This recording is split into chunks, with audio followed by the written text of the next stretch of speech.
नमस्कार दोस्तों, आप सभी का स्वागत है आपके अपने चैनल जॉब जॉय में। तो दोस्तों एसएससी सीजीएल और एमटीएस भर्ती का रिजल्ट आने वाला है और दोस्तों फाइनल रिजल्ट से पहले यहाँ पे एसएससी में एक और स्कैम की न्यूज़ यहाँ पे निकल के सामने आई है और दोस्तों बहुत बड़ा फर्जीवाड़ा यहाँ पे निकल के सामने आया है। और किस तरीके का यह फर्जीवाड़ा है और किस तरीके से इसमें यहाँ पे अभी तक की क्या गतिविधियाँ रही हैं और किस तरीके से यहाँ पे इस पे एक्शन लिया गया है, तो दोस्तों पूरी जानकारी आपको इस वीडियो के माध्यम से मिलने वाली है। तो दोस्तों वीडियो को अंत तक जरूर देखें और वीडियो को बिल्कुल भी स्किप ना करें। और अगर आप चैनल पे पहली बार विजिट कर रहे हो तो सभी सरकारी भर्तियों के लेटेस्ट और ऑथेंटिक अपडेट्स पाने के लिए चैनल को जरूर सब्सक्राइब करें, साथ ही बेल आइकन को भी प्रेस कर लें जिससे कि आने वाली वीडियोस की नोटिफिकेशन आपको समय पर मिलती रहे। तो दोस्तों ये एक ऑफिशियल नोटिस यहां पे जारी हुआ है जो कि सीजीएसटी डिपार्टमेंट जयपुर की तरफ से यहां पे जारी किया गया है। और दोस्तों यहां पे जो नोटिस जारी हुआ है उसमें एक कंप्लेंट यहां पे दर्ज की गई थी श्री नरेंद्र मीणा के अगेंस्ट, जिनका की रोल नंबर ये है और दोस्तों जिनको की सीजीएसटी डिपार्टमेंट जयपुर अलॉट हुआ था सीजीएल भर्ती 2023 के थ्रू। अब दोस्तों 23 के थ्रू जब इनको ये डिपार्टमेंट अलॉट हुआ था उसके बाद में इन्होंने जॉब भी ज्वाइन किया है और जॉब ज्वाइन होने के बाद में इन पे कोई कंप्लेंट यहां पे दर्ज की गई थी और उसके थ्रू जब इन पे यहां पे जांच की गई, एक विभागीय जांच यहां पे हुई, तो दोस्तों ये पाया गया कि इस कैंडिडेट के फोटो, सिग्नेचर और जो भी यहां पे बायोमेट्रिक वगैरह थी वो सब फेक यहां पे पाई गई, क्योंकि जो कैप्चर किए गए फोटो थे और जो सिग्नेचर थे वो मिसमैच पाए गए हैं लास्ट में। और दोस्तों यहां पे मिसमैच पाने की वजह से यहां पे हर स्टेज में इनके सारे यहां पे फोटोग्राफ और सिग्नेचर मिसमैच पाए गए हैं। और दोस्तों ये पूरी तरीके से बिल्कुल डमी कैंडिडेट बिठा के इन्होंने एग्जाम क्लियर किया था, जो कि सीजीएल भर्ती 2023 का ये मामला है जिसमें कि ये सेलेक्ट हुए थे। तो दोस्तों इस तरीके की यहां पे गतिविधियां हुई थी और दोस्तों ये अपने आप में वाकई एसएससी की तैयारी करने वाले, चाहे वो सीजीएल हो, एमटीएस हो या फिर सीएचएसएल भर्ती हो, तो दोस्तों एसएससी की तमाम भर्तियों की तैयारी करने वाले अभ्यर्थियों के लिए एक बहुत बुरी न्यूज है ये, क्योंकि इस तरीके की चीजें जिस भी एग्जाम की आप पूरी मेहनत से, पूरी ईमानदारी से तैयारी कर रहे हो, उस तरीके की चीजें उस एग्जाम में कंडक्ट हो रही हैं। यानी कि ये चीजें कहीं ना कहीं आपको सिलेक्शन से दूर लेके जा रही हैं। यानी कि आप अपनी मेहनत 100% कर रहे हो, ईमानदारी से कर रहे हो, लेकिन दोस्तों यहां पे इस तरीके के फेक कैंडिडेट्स जो कि इस तरीके की गतिविधियां यहां पे इस तरीके की गतिविधियों में लिप्त रहते हैं, तो वो कैंडिडेट यहां पे सिलेक्शन ले जाते हैं जो कि पैसे देके यहां पे सिलेक्ट होते हैं। तो दोस्तों इसमें कहीं ना कहीं एसएससी की भी गलती है और एसएससी ने जो सेंटर अलॉट किए हैं, वैसे सेंटर्स की तो गलती रहती है, लेकिन एसएससी ऑफिशियल्स की भी यहां पे बहुत बड़ी गलती है कि आप ऐसे सेंटर्स को आइडेंटिफाई क्यों नहीं करते। ऐसे सेंटर्स का आप रिकॉर्ड, एक बार रिकॉर्ड वहां पे फाइंड आउट कीजिए। रिकॉर्ड में यदि उनके अगेंस्ट किसी भी तरीके की, किसी भी एग्जाम में इस तरीके की गतिविधियों में लिप्त पाए जाने का वहां पे रिकॉर्ड उनका है अभी तक, तो ऐसे सेंटर्स को आप सेंटर ही अलॉट ना करें, क्योंकि बहुत से लैब ऐसे हैं जो ईमानदारी से एग्जाम करवाते हैं, बहुत से लैब ऐसे भी हैं जो काफी ज्यादा धांधली यहां पे करते हैं, हर एग्जाम में करते हैं। जैसा कि अभी आपने देखा था कि एसएससी एमटीएस भर्ती में एक मामला निकल के सामने आया था बिहार के पूर्णिया सेंटर पे। अब दोस्तों पूर्णिया सेंटर पे जो मामला निकल के सामने आया था, एसएससी एमटीएस की एग्जाम के लास्ट दिन वो मामला निकल के सामने आया था, 14 नवंबर के दिन। अब दोस्तों एसएससी ने क्या किया कि 14 नवंबर के दिन वाली सारी शिफ्ट वहां पे कैंसिल कर दी और उसका एग्जाम रिशेड्यूल किया था 19 नवंबर को। तो 19 नवंबर को एग्जाम रिशेड्यूल हो गया, बस एसएससी ने यहां तक अपनी जिम्मेदारियां निभा के छोड़ दी। अब दोस्तों वहां पे जब उनको पकड़ा गया, जो कि ऐसा कर रहे थे वो कैंडिडेट्स, और जो सेंटर के मालिक को पकड़ा गया था, तो उन्होंने बयान में स्पष्ट रूप से कहा था कि एसएससी एमटीएस भर्ती में जितनी भी अभी तक शिफ्ट कंडक्ट करवाई गई हैं, पर शिफ्ट उन्होंने 10 कैंडिडेट्स, 10 से 12 कैंडिडेट्स ऐसे थे जिनको कि उन्होंने चीटिंग करवाई है। अब दोस्तों 10 से 12 कैंडिडेट्स ऐसे निकलते थे जिनको उन्होंने चीटिंग करवाई है, तो ऐसे कैंडिडेट्स तो निश्चित रूप से सेलेक्ट होंगे, क्योंकि वो तो यहां पे सजा पाए बिना भी बस निकले हैं। और एसएससी ने एक्शन का आश्वासन कि हमने एक्शन लिया है, एसएससी का ऐसा कहना है, लेकिन अभी तक पब्लिक डोमेन में ऐसी चीजें निकल के सामने नहीं आई हैं। यानी कि एसएससी ने उन पे क्या एक्शन लिया, क्या एसएससी की कार्रवाई रही, ये सब कुछ चीजें एसएससी को पब्लिक डोमेन में डालना चाहिए, जिससे कि एसएससी के प्रति कैंडिडेट्स का विश्वास यहां पे बढ़ सके। और जब एसएससी इन चीजों को छुपाता है तो दोस्तों निश्चित रूप से पारदर्शिता में कमी आती है, विश्वास यहां पे कहीं ना कहीं कम होता है। मेहनत करने वाले कैंडिडेट्स के लिए निश्चित रूप से ये बहुत खराब चीजें हैं। और अब सीजीएल और एमटीएस वाले अभ्यर्थियों को यहां पे बहुत ज्यादा डर होगा उन कैंडिडेट्स के मन में, कहीं सीजीएल 2024 और एमटीएस 2024 की भर्ती में कहीं उनके साथ ऐसा ना हो जाए।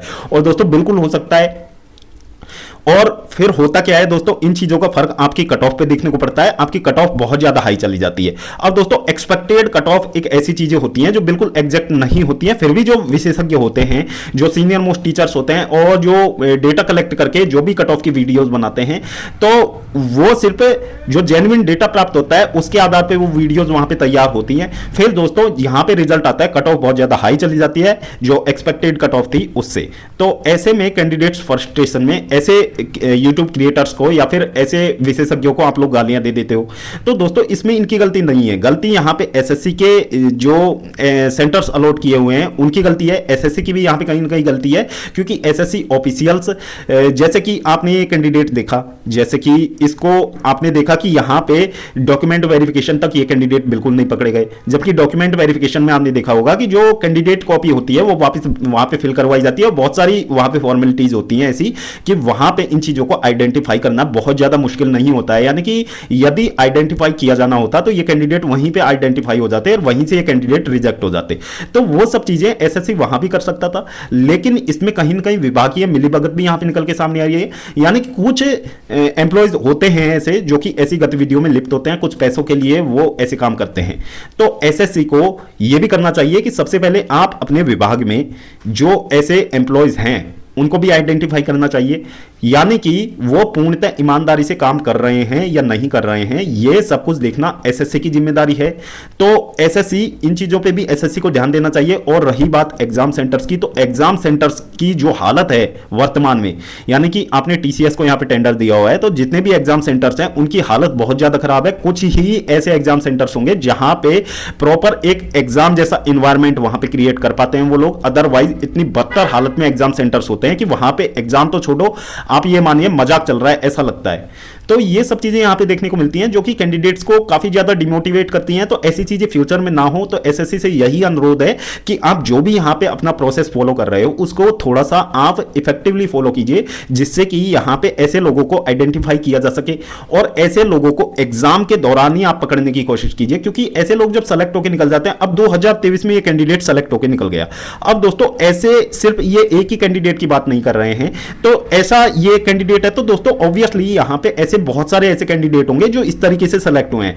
अब वो बचे हुए होंगे, अब उन पे यदि विभागीय वहां पे कार्रवाई होती भी है तो वो विभागीय कार्रवाई ओनली वहां पे डिपार्टमेंट तक आके रुक जाती है, क्योंकि वहां पे पैसे वहां पे दे दिए जाते हैं। तो इस तरीके की भी चीजें वहां पे होती हैं, तो वो चीजें कभी निकल के सामने आ ही नहीं पाती हैं।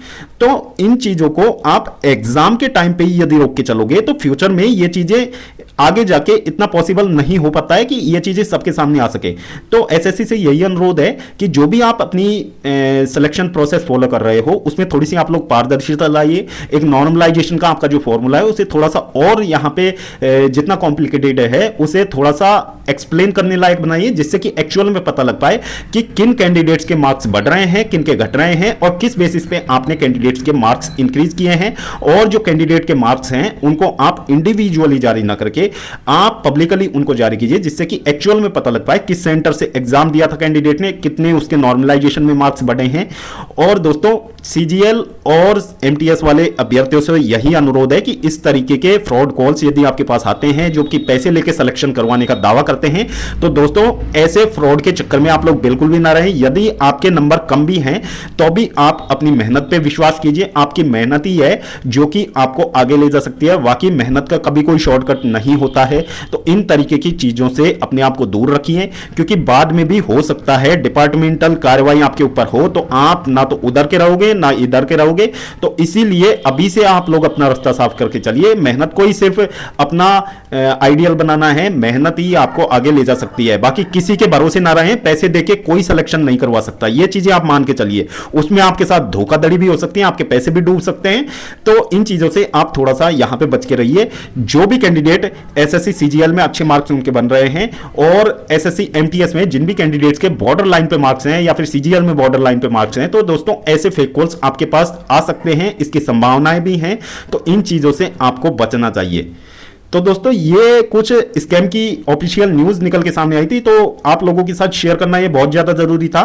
तो दोस्तों होपफुली आपको वीडियो पसंद आई होगी। वीडियो पसंद आई हो तो वीडियो को लाइक करें, अपने दोस्तों के साथ जरूर शेयर करें। और अगर इससे पहले आप हमारे चैनल पर पहली बार विजिट कर रहे हो तो सभी सरकारी भर्तियों की लेटेस्ट और ऑथेंटिक अपडेट्स पाने के लिए चैनल को जरूर सब्सक्राइब करें, साथ ही बेल आइकन को भी प्रेस कर ले, जिससे कि आने वाली वीडियोस की नोटिफिकेशन आपको समय पर मिलती रहे। तो दोस्तों इस वीडियो में फिलहाल इतना ही। जल्द मिलते हैं एक और नई सरकारी भर्ती की लेटेस्ट और ऑथेंटिक अपडेट के साथ। तब तक के लिए स्वस्थ रहें, तंदुरुस्त रहें और अपनी फ्यूचर एग्जाम्स की प्रिपरेशंस को जारी रखें।